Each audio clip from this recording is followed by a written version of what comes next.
Welcome to మన TV news bulletin. ముందుగా headlines.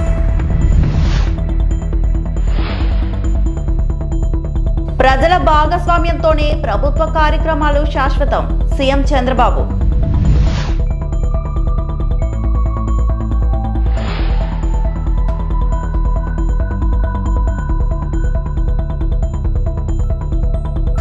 YS Jagan కు deputy CM Pawan Kalyan serious warning.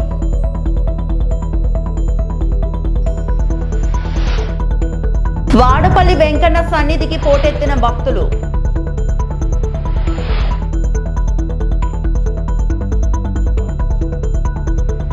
ప్రభుత్వం ఏ కార్యక్రమం చేపట్టినా అది తాత్కాలికమే అవుతుందని, అందులో ప్రజలు భాగస్వామ్యులైతేనే అది శాశ్వతమవుతుందని సీఎం చంద్రబాబు అన్నారు. అనకాపల్లి జిల్లా పర్యటనలో ఉన్న ఆయన తాళ్లపాలెంలో నిర్వహించిన స్వర్ణాంధ్ర స్వచ్ఛాంధ్ర కార్యక్రమంలో పాల్గొన్నారు. స్వచ్ఛ భారత్ నివేదిక ఇవ్వాలని గతంలో ప్రధాని కోరారని, ఆయన కోరిక మేరకు నివేదిక ఇచ్చినట్లు చెప్పారు. కూటమి ప్రభుత్వం అధికారంలోకి వచ్చిన తర్వాత ఏడాది కాలంలోనే అనేక మార్పులు తీసుకొచ్చినట్లు తెలిపారు. ఒక సంవత్సరంలో చాలా మార్పులు తీసుకొచ్చాం. ఏది కూడా ఒక విషయం మీరు గుర్తుపెట్టుకోవాలి, ప్రభుత్వ కార్యక్రమంగా ఏ పని చేసినా అది తాత్కాలికం. అట్లా కాకుండా ప్రజలు భాగస్వాములై మనందరం కలిసి చేస్తే అది శాశ్వతం. ప్రజల జీవన విధానంలో మార్పు రావాలంటే ప్రజలు భాగస్వాములైతే తప్ప ఏ కార్యక్రమం కూడా జయప్రదం కాదు. ఈరోజు ఈ కార్యక్రమాన్ని మీరు చూస్తే, నేను గ్రామాలు పరిశుభ్రంగా ఉండడమే కాదు, ఆలోచనలు కూడా స్వచ్ఛంగా ఉండాలి. తప్పుడు ఆలోచనలు చేస్తే, తప్పుడు పనులు చేస్తే, ప్రజల్ని మభ్య పెడితే అది శాశ్వతం కాదు. అందుకే ఈరోజు మీరు చూస్తే స్వచ్ఛమైన పరిసరాలు, స్వచ్ఛమైన ఇళ్ళు, స్వచ్ఛమైన కార్యాలయాలు, స్వచ్ఛమైన ప్రాంతాలు, అదేవిధంగా స్వచ్ఛమైన మనసు, స్వచ్ఛమైన ఆలోచన, ఇది నా కాన్సెప్టు. ఇది సాధించడానికే ప్రతి నెల 3వ శనివారం ఈ కార్యక్రమానికి శ్రీకారం చుట్టాం. ఈ స్వచ్ఛ ఉద్యమంలో ముందుండి నడిపిస్తున్న పారిశుద్ధ్య కార్మికులకి, గ్రీన్ అంబాసిడర్కి మనస్ఫూర్తిగా అభినందనలు. అందరూ కూడా గట్టిగా చప్పట్లు కొట్టి అభినందనలు వారికి చెప్పాలి, కృతజ్ఞతలు తెలియజేయాలి. వైసీపీ అధినేత వైఎస్ జగన్ కు సీరియస్ వార్నింగ్ ఇచ్చారు AP deputy CM Pawan Kalyan. ఉభయ గోదావరి జిల్లాల ప్రజలకు సురక్షితమైన త్రాగునీరు అందించే దిశగా 3050 కోట్లతో అమరజీవి జలధార ప్రాజెక్టు పనులకు శంకుస్థాపన కార్యక్రమంలో పాల్గొన్న ఆయన ఈ సందర్భంగా మాట్లాడుతూ మాజీ సీఎం జగన్మోహన్ రెడ్డిపై తీవ్ర స్థాయిలో విమర్శలు గుప్పించారు. అధికారంలో ఉన్నప్పుడు ఏమీ చేయలేని వారు ఇప్పుడు ఏం చేస్తారని ప్రశ్నించారు. విదేశాల్లో కూర్చొని వాగే వాళ్ళను ఇక్కడ ఉండి మేమొస్తే అంటూ బెదిరించే వారిని ఏం చేయాలనేది తన ప్రశ్న అని పవన్ వ్యాఖ్యానించారు. కిరాయి గ్యాంగ్లపై రాజకీయంగా చర్యలు తీసుకుంటే అప్పుడు జగన్ ఎక్కడ ఉంటారో చెప్పాలని సూటిగా ప్రశ్నించారు. ఎందుకు లేట్ అయింది మీరు మాట్లాడితే మొన్న ఈ మధ్యన ప్రతిపక్షం లేని గత కాలపు ముఖ్యమంత్రి వారి పార్టీ వాళ్ళు మాట్లాడుతూ ఉంటారు. అంటే వాళ్ళకి ఈ సందర్భంగా ఒకటే తెలియజేయాలనుకుంటున్నా, మీరు అధికారంలో ఉన్నప్పుడు మీ బెదిరింపులకి మేము భయపడలేం. మీరు అధికారంలో ఉన్నప్పుడు మీరు చేసే దౌర్జన్యాలకి మేము భయపడలేం. అలాగే మిమ్మల్ని తగ్గించడం కూడా నాకు ఇష్టం లేదు. కానీ మీరు బాధ్యతగా మెలగకుండా ఒక్కొక్కరిని చంపేస్తాం, మళ్ళీ మేము వస్తాం. పవన్ కళ్యాణ్కి అధికారం ఉన్నా అధికారం లేకపోయినా పవన్ కళ్యాణ్ ఎప్పుడు పవన్ కళ్యాణ్ లాగే ఉంటాడు, భయపడ్డాం. చాలా ఇంట్లోంచి బయటకు వచ్చేటప్పుడు తిరిగి వెళ్తాం లేదు అని డిసైడ్ అయ్యే వస్తాం. అందువల్ల మీ ఆకు రౌడీలు కానీ, అలాగే చెప్తున్నా, ఏదైనా మాట్లాడితే అధికారులు కూడా భయపడుతున్నారు. ఎందుకు భయపడుతున్నారంటే చెవుల్లో చెప్తారు, అదే సార్ వాళ్ళ వెనక చాలామంది రౌడీలు ఉంటారండి, కిరాయి హంతకులు ఉంటారంటే, మీకు కరెక్ట్గా యోగి ఆదిత్యనాథ్ లాంటి ట్రీట్మెంట్ కనుక ఒక్కొక్కడికి ఇస్తే, ఒక్కొక్కడికి రౌడిజం అంటే కాలు కీలు తీసి మడత పెట్టి కింద కూర్చోపెడితే అప్పుడు కరెక్ట్గా చెప్తా, కరుడుగట్టిపోయిన జీవితకాలం ఒకే మనం వాళ్ళతో ఏకీభవించవచ్చు, ఏకీభవించకపోవచ్చు. నక్సలైట్స్ తోటి, వామపక్ష తీవ్రవాదులతో మనం ఏకీభవించవచ్చు, ఏకీభవించకపోవచ్చు. అలాంటి బలమైన ఆర్గనైజేషన్నే కకావికలం అయిపోయిన పరిస్థితుల్లో ఉంటే ప్రభుత్వం తలుచుకుంటే, అలాంటిది ఇన్ని లక్షల మంది పోలీసుండి, ఇన్ని వందల మంది ఐపీఎస్లుండి, 1000-2000 ఉన్న డిఎస్పీలుండి, అలాంటి కిరాయి గ్యాంగుల్ని మెయింటైన్ చేసే వ్యక్తుల మీద 2 రోజులు 48 గంటలు మీ చుట్టుపక్కల ఎవరున్నారు, వాడి పేరేంటి అన్ని కనుక్కొని ఒక పొలిటికల్ నిర్ణయం తీసుకుంటే ఇక మళ్ళీ ఎప్పుడు ఇలాంటి మాటలు రారు. మీరు అక్కడి దాకా తీసుకెళ్ళకండి. మీరు ఇదే చెప్తున్నాను ఇంకొకసారి, సామాజిక మాధ్యమాల్లో కానీ విదేశాల్లో కూర్చొని వాగే వాళ్ళతో సహా ఇక్కడ కూర్చొని భవిష్యత్తులో మేము వస్తాం, వచ్చి మేమేం చేస్తామంటే, వచ్చినప్పుడే మీరేం పీకలేదు, మరి ఏం మాట్లాడతారు? ఇప్పుడు వచ్చినప్పుడే మీరు ఏం పీకలా అంటే ఏమనుకుంటారు? మీరు కూర్చోబెట్టి మీరు బెదిరింపులు చేస్తే భయపడతాం అనుకుంటున్నారా? దానికి మేము ఒక్కడు చిన్నప్పటి నుంచి కూర్చొని అమరజీవిని గుండెల్లో పెట్టుకున్నాడంటే వాడికి ఎంత పిచ్చి ఉంటుంది? ఏ మ్యాడ్నెస్ ఉంటే ఇలా వస్తాం మేము. భారత మాజీ ప్రధాని దివంగత అటల్ బిహారీ వాజ్పేయి కాంస్య విగ్రహాన్ని కేంద్ర మంత్రి బండి సంజయ్ విశాఖపట్నంలో ఆవిష్కరించారు. ఏపీ బీజేపీ ఆధ్వర్యంలో నిర్వహించిన భారతరత్న మాజీ ప్రధాని అటల్ బిహారీ వాజ్పేయి శత జయంతి వేడుకల్లో కేంద్ర హోంశాఖ సహాయ మంత్రి బండి సంజయ్ పాల్గొన్నారు. ఈ సందర్భంగా ఆయన మాట్లాడుతూ, ఈ కార్యక్రమం నిర్వహిస్తున్న బీజేపీ రాష్ట్ర అధ్యక్షులు మాధవ్ కి CM Chandrababu, deputy CM Pawan Kalyan కు ధన్యవాదాలు. అటల్ మోడీ సుపరిపాలన యాత్ర కార్యక్రమం అద్భుతమైనది. ఈ కార్యక్రమంలో పాల్గొనే అవకాశం రావడం అదృష్టంగా భావిస్తున్నాను. దేశంలో చరిత్ర సృష్టించింది ఏపీ. ప్రతి జిల్లాలో వాజ్పేయి విగ్రహాలు పెట్టడం నిజంగా అద్భుతమన్నారు. జోహార్ భారత రత్న అటల్ బిహారీ వాజ్పేయికి, నరేంద్ర మోడీ గారి నాయకత్వం, చంద్రబాబు నాయుడు గారి నాయకత్వం, పవన్ కళ్యాణ్ గారి నాయకత్వం, మా మాధవ్ గారి నాయకత్వం, మా సత్యకుమార్ గారి నాయకత్వం, నిజంగా గొప్ప కార్యక్రమం అన్న. ఈ అటల్ మోడీ సుపరిపాలన యాత్ర పేరుతోని మా రాష్ట్ర అధ్యక్షుడు మాధవ్ గారి నేతృత్వంలో జరుగుతున్నటువంటి ఈ కార్యక్రమం అద్భుతం, మహా అద్భుతం. ఎవరితో కాదు కూడా. ఇక సరే, ఏదో ఒక కూడల్లా ఏదో విగ్రహం పెట్టి నివాళులు అర్పించి వారి యొక్క చరిత్రను చెప్పుకొని, ఎస్ నేను ఫలానా చౌరస్తాలో అటల్ బిహారీ వాజ్పేయి గారి విగ్రహం పెట్టా అని చెప్పి నేను సోషల్ మీడియాలో సర్టిఫికేట్ చేసుకోవడానికి పనిచేసేటువంటి పరిస్థితుల్లో దానికి భిన్నంగా ఇది ఆషామాషి కాదు. నేను పొగుడుతలేను. నేను మొన్న కార్యక్రమం చూసిన తర్వాత నేను ఒక్కసారి కార్యక్రమంలో పాల్గొనే అవకాశం వస్తే బాగుండు అనుకుంటున్న పరిస్థితిలో మాధవ్ గారు ఫోన్ చేసి ఎట్టి పరిస్థితుల్లో విశాఖపట్నంలో జరిగే కార్యక్రమం రావాలంటే చాలా హ్యాపీగా ఫీల్ అయినా. అరే, ప్రతి జిల్లాలో అటల్ బిహారీ వాజ్పేయి గారి విగ్రహం పెట్టడం అంటే దేశంలో ఇలా ఆంధ్రప్రదేశ్ భారతీయ జనతా పార్టీ రాష్ట్ర శాఖ చరిత్ర సృష్టించింది. వాళ్ళ దేశంలో ఎక్కలేదు. మనం అధికారంలో ఉన్నటువంటి రాష్ట్రాలు కూడా ప్రతి జిల్లాలో అటల్ బిహారీ వాజ్పేయి గారి విగ్రహం పెట్టాలని చెప్పి ఆలోచన రాలేదు, అది సాధ్యం కాలేదు. ఈ ధర్మం కోసం, ఈ సమాజం కోసం దేనికైనా తన ప్రాణాన్ని అర్పించమని చెప్పేటువంటి ఒక తపస్సు గల సంస్థ ఇలా రాష్ట్రీయ స్వయం సేవక సంఘ్. అలాంటి రాష్ట్రీయ స్వయం సేవక సంఘ్లో ప్రచారకగా జీవితాన్ని ప్రారంభించి దేశాన్ని నమ్ముకొని, ఈ దేశ ప్రజలు నమ్ముకొని ఒక డొక్కు స్కూటర్ మీద రాష్ట్రంలో గతంలో ఎన్నడూ లేని విధంగా క్రైమ్ రేట్ పెరిగిపోతుందని వైఎస్ఆర్సీపీ మహిళా విభాగం అధ్యక్షురాలు వరదు కళ్యాణి ఆవేదన వ్యక్తం చేశారు. శనివారం ఆమె మీడియా సమావేశంలో మాట్లాడుతూ, మహిళల భద్రతను కూటమి ప్రభుత్వం గాలికి వదిలేసిందన్నారు. సీఎం చంద్రబాబు నివాసం ఉన్న పరిసరాల్లోనే మహిళలపై నేరాలు 11% పెరిగాయంటే పరిస్థితి ఏ విధంగా ఉందో అర్థం చేసుకోవచ్చన్నారు.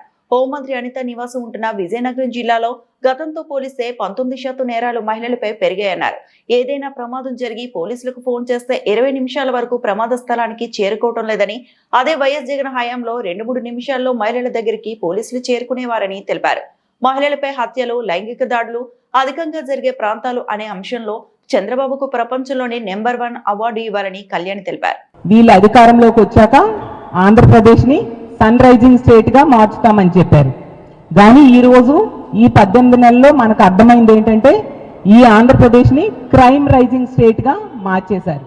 ఎందుకంటే కూటమి ప్రభుత్వం అధికారంలోకి వచ్చాక దాడులు, అత్యాచారాలు, హత్యలు, అలాగే భూ కబ్జాలు, ఆర్థిక నేరాలు ఎంతగా పెరిగిపోతూ ఉన్నాయో మనం చూస్తూ ఉన్నాం. అంత దారుణమైన పరిస్థితులు ఈ రాష్ట్రంలో నెలకొని ఉన్నాయి. ఈ విషయాన్ని ముందు నుంచి కూడా మేము చెప్తూ ఉన్నాము. అదే విషయాన్ని నిజం చేస్తూ మొన్న కలెక్టర్స్ కాన్ఫరెన్స్లో కూడా అదే విషయం డేటాతో సహా బయటపడింది. ముఖ్యంగా అమిత్ షా గారు లేఖ రాశారు చంద్రబాబు నాయుడు గారికి. దానిలోనే అర్థమవుతుంది ఎంత దారుణంగా ఈ రాష్ట్రంలో మహిళల రక్షణ అనేది గాలి కొదిలేశారు. అమిత్ షా గారు రాసిన లేఖలో చంద్రబాబు నాయుడు గారు ఈ కూటమిలో ఉన్న వాళ్ళు చెప్తున్నవన్నీ కూడా అబద్ధాలు అని స్పష్టంగా అర్థమవుతుంది. ఎందుకంటే 112 ఎమర్జెన్సీ కాల్ సెంటర్కి కాల్ చేస్తే రెస్పాండ్ అయ్యే సమయము నేషనల్ యావరేజు 18 నిమిషాలు అయితే ఏపీ యావరేజు 25.50 నిమిషాలు, అంటే ఇంచుమించు 26 నిమిషాల్లో మన ఆంధ్రప్రదేశ్ రాష్ట్రంలో పోలీసులు రెస్పాండ్ అవుతున్నారనమాట. అంటే నేషనల్ యావరేజ్ కంటే ఎంత దారుణంగా వీళ్ళ రెస్పాండ్ అయ్యే టైం ఉంది. ఈ రాష్ట్రంలో ప్రజలు కానీ మహిళలు కానీ 112కి ఫోన్ చేసి రక్షించండి, మేము ఆపదలో ఉన్నామని మొరపెట్టుకుంటే వాళ్ళు 26 నిమిషాల వరకు స్పందించట్లేదు. కోనసీమ తిరుపతిగా పేరుగాంచిన వాడపల్లి వెంకటేశ్వర స్వామి ఆలయం గోవిందనామ స్మరణతో మార్మోగింది. ధనుర్మాసం మొదటి శనివారం కావడంతో ఉభయ తెలుగు రాష్ట్రాల నుంచి వేల సంఖ్యలో భక్తులు తరలి రావడంతో ఆలయ ప్రాంగణాలన్నీ కిక్కిరిసిపోయాయి. భక్తులు 7 ప్రదక్షిణలు చేసి స్వామివారికి మొక్కులు తీర్చుకుంటున్నారు. క్యూ లైన్లన్నీ నిండిపోవడంతో స్వామి దర్శనానికి 3 గంటల సమయం పడుతోంది. భక్తులకు ఇబ్బందులు లేకుండా దేవాదాయ శాఖ అధికారులు ప్రత్యేక ఏర్పాట్లు చేశారు.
అనంతపురం జిల్లా వ్యాప్తంగా 3 లక్షల మంది చిన్నారులకు పల్స్ పోలియో అందించేందుకు ప్రణాళికలు రూపొందించామని జిల్లా కలెక్టర్ ఆనంద్ తెలిపారు. శనివారం ఉదయం అనంతపురం నగరంలో ర్యాలీని ఆయన ప్రారంభించారు. ఈ నెల 21వ తేదీన జిల్లా వ్యాప్తంగా పల్స్ పోలియో కార్యక్రమాన్ని విజయవంతంగా నిర్వహించేందుకు జిల్లా వైద్య ఆరోగ్య శాఖ నేతృత్వంలో కార్యక్రమాన్ని చేపడుతున్నామని తెలిపారు. జిల్లాలో ఇప్పటికే 3,80,000 పల్స్ పోలియోకి సంబంధించిన వ్యాక్సిన్ జిల్లాలకు చేరిందని తెలిపారు.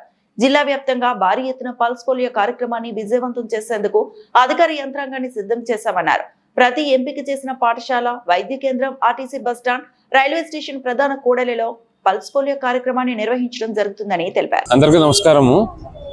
ఈరోజు పల్స్ పోలియో క్యాంపెయిన్ భాగంగా ర్యాలీ అనంతపూర్ టౌన్లో చేయడం జరిగింది.